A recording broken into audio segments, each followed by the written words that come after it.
This Saturday, thousands will gather in the Greensboro Coliseum Arena for the undergraduate commencement ceremonies for the nation's largest historically black college or university, North Carolina A&T. It will also mark the end of a 15-year tenure as chancellor for tonight's newsmaker. Dr. Harold Martin grew up in Winston-Salem and is the first person to serve as a student, alumnus, faculty member, administrator, and chancellor, all at A&T. And recently, he and I spent some time reflecting and looking ahead. I'm not sure if another university can capture that kind of passion and affection and attention to detail, actually, and desire for it to be so much more. And in many ways, that reflects the personal mission of North Carolina A&T State University's chancellor, who has had such an influence. He helped in 2022 cut the ribbon on the university's $100 million engineering building that carries his name. What is it like having a building named after you? Beyond anything I'd ever imagined. Really? Yeah. This work we do is not about naming buildings after you or etc. It's a calling. There's a passion here for all the right reasons. There is not a doubt in my mind that Harold Martin is absolutely the right person to lead North Carolina A&T today and in the years to come. But when Dr. Harold Martin started work on this campus as chancellor in 2009, he didn't think that calling or passion was where it needed to be. What concerned you most about this university when you arrived? We were under-realizing our potential at that time. We were coming out of a period of instability in the leadership for over 10 years. And we were losing enrollment, over 7 years of enrollment decline. And so addressing those critical areas immediately were critical. And so our university's academic programs were not appealing as significantly to students then and into the future as they needed to be. But just a little more than 4 years into Dr. Martin's tenure as chancellor, A&T became the nation's largest HBCU. Today, at nearly 14,000 students, enrollment's up 3% from the year before. Many colleges and universities, including institutions not too far from this campus, are facing declining enrollment and they're cutting programs.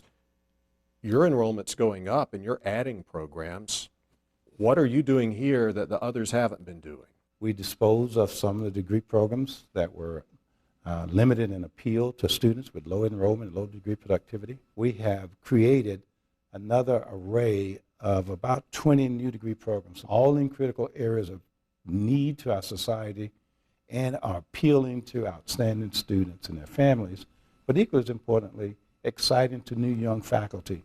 It's even influencing what's happening off campus. Look no further than Toyota Battery Manufacturing deciding to build a 5,000-employee complex in nearby Randolph County. We wanted a location with an excellent talent pool, good schools. And Boom Supersonic deciding to build a 1,700-plus employee supersonic jet factory at the Piedmont Triad Airport. Would those projects be happening today if it were not for North Carolina A&T? I would have to say no.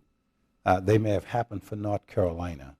They may not have happened for the Piedmont Triad region of North Carolina. What was the key involving A&T in getting these projects here? Producing a highly competitive, diverse technical workforce and producing research and innovation that's critical to each of those organizations. Dr. Martin believes that research component is a key to A&T remaining relevant and competitive.